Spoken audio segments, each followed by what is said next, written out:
What's going on, people? My name is Will Cadena, New York City-based photographer. And in this video, I'm gonna give you some tips and tricks on how to slow down dramatically in order to feel more fulfilled in what you do.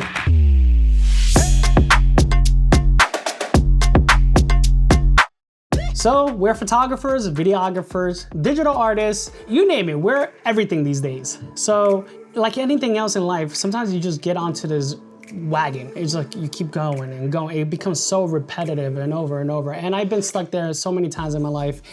And just like I mentioned before, recently I had to just, it was a reality check. I had to just wake up and say, what is the rush?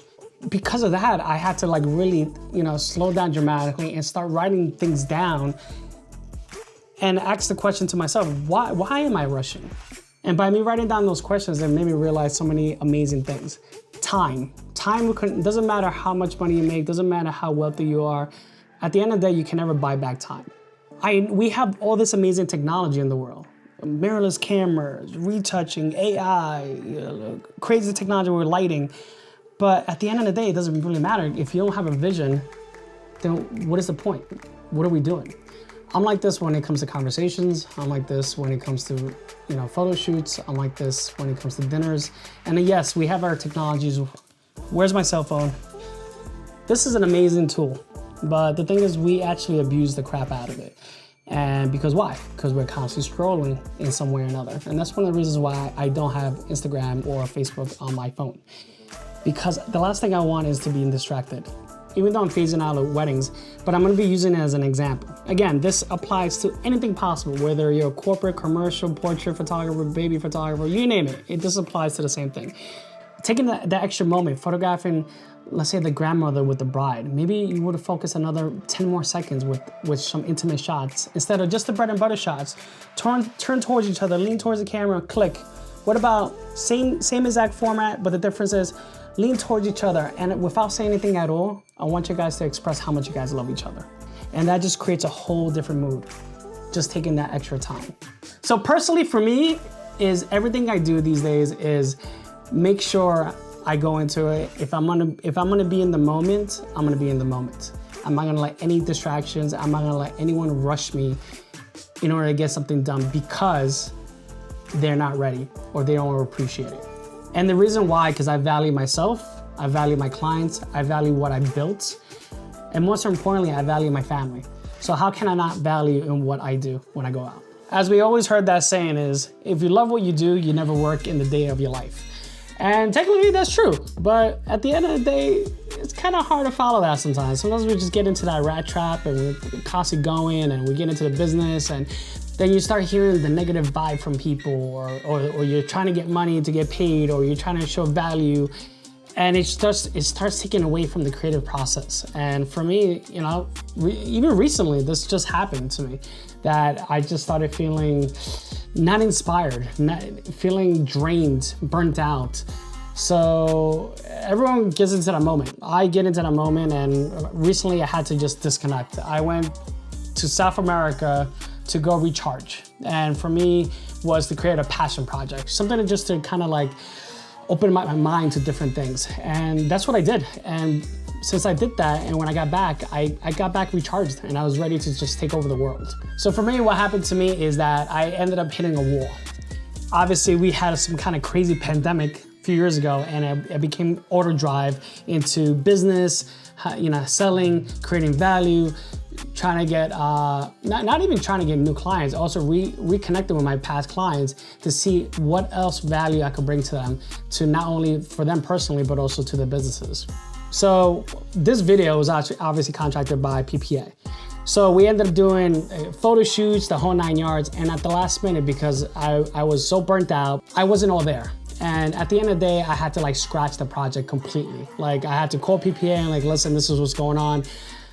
You guys don't deserve this because you're a client. The viewers don't deserve it because I'm not giving 110%. So we ended up, luckily, PPA was like, we will extend this to you because you've been transparent. So that's when reality hit. Like I needed to just I had to just realign myself and I wanted to give it all. Like anything that I give my clients, it always goes 110%. And this is where I felt that PPA and also you guys deserve the best. So we're gonna be showcasing a little bit more of the process and the struggles that I went through personally myself, and hopefully you could take one or two things and maybe it might reconnect with you guys. But at the end of the day, what I realized for me, it was slowing down gets you there faster. So when I got back in town, it was the same thing. I was like, all right, cool, I'm inspired. It's just kind of like when you guys leave a conference or a workshop, you feel inspired, and then when you get back into the grind, you're back where you kind of started. So that's how it was. Within a matter of 2 days, I felt like I was, all right, I'm recharged, I'm gonna do this and that. And next thing you know, sure enough, emails, phone calls, client situations. And I started getting wrapped up back into the headaches. And here's a great example that I was excited to be back. We planned out a shoot with a colleague of mine, but they weren't taking the time to just set up a phone call or at least a Zoom meeting for the shoot. They knew they wanted to do this epic shoot for them, like a lifestyle shoot for them, but they weren't willing to take the time. And literally the day of the shoot, before I ended up scratching the shoot. And I was like, you know what? I don't deserve this and you don't deserve this. So let's reschedule the shoot and actually take the time to do it. So by doing that, the client understood. I felt relieved. I didn't feel like I was rushing to get to the shoot, or I didn't feel like, you know what, I don't know how I'm gonna make this work. So because of that, we ended up rebooking the date, which was great. Still got paid for it. And the client actually took the time to set up the meeting, to go over the details. They got actually invested in the time in it as well, so they were more excited for the shoot.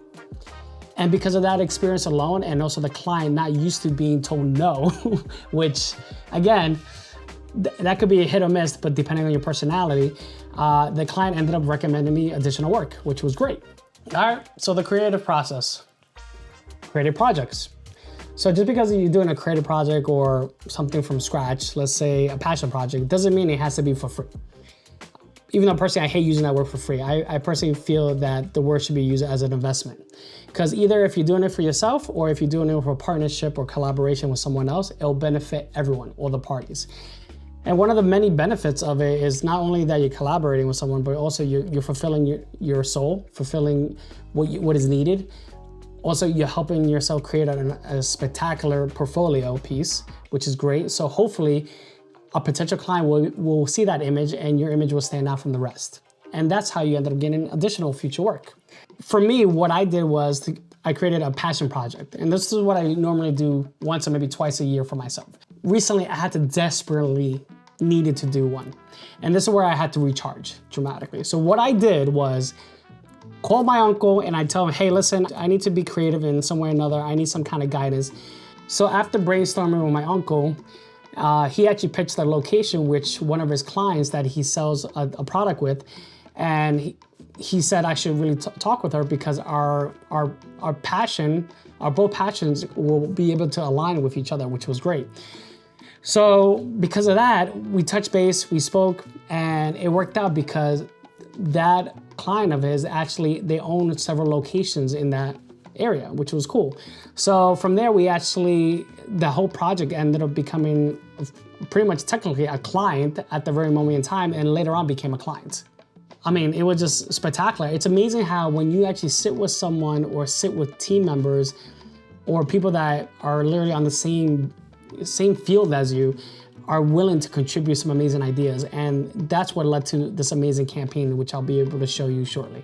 And luckily, just like anyone, for myself, I like to hold myself accountable, and I really lean on people like my uncle, for example. He used to be a big time commercial fashion photographer in South America, campaign shoots, you name it, top of the top. And he's always on my butt, always on like, hey, you should do this in camera, you should fix it right then and there, you should do your research here. And like, he's always on me on that. And anytime when I have a question or I need help in some way or another, I know he's the person that could literally pick up the phone and he'll pick up and guide me through the process. And even though sometimes I don't want to hear the truth, he lets me know it. So, and that's the thing, always being open-minded, and with him, no matter how much it might bother me or hurt me, it actually helps me grow dramatically. And that's the thing, it's about growth. Sometimes you gotta go through pain in order to grow. Sometimes, not all the time, but I think that's life in general. So yeah, some of my biggest mistakes or errors in my life is, I had to go through some kind of challenges in order to get to that level. So what's the next step? What excites you? Have you picked up a magazine lately, a book, or seen something on social media that just, oh my God, that's exciting. That makes you want to just stop and really analyze the photograph or the video? That'll be probably the next step. Like for example, if you like shooting lifestyle stuff, maybe there might be a business down the street that, it'd be interesting to do something with them. Maybe with the owner or with the team members. Or maybe there's a baseball league that you want to photograph and capture, let's say, motion of them hitting the bats, or just a self-portrait. Or maybe a next door neighbor that, the next door neighbor might be sitting there every morning just reading a book, and that'll be interesting to capture. So the first thing is really finding out what excites you. So for me, there's a lot of things that excite me, but the thing is narrowing down to one thing. And once I get that one thing down packed, then I move forward to something else. And another, and another. Another question is like, whoa, well, Will, I want to get paid. You can still get paid. It just, at the end of the day, it's an investment for you. So for example, there's nonprofit organizations out there that, whether you want to photograph dogs or animals, there's so many opportunities out there for nonprofits. Like for example, the assignment that I did in South America for a nonprofit organization for the locations. They're rebuilding the locations. All right, so the Department of Medellin, which is cool, they're investing all this money into this location.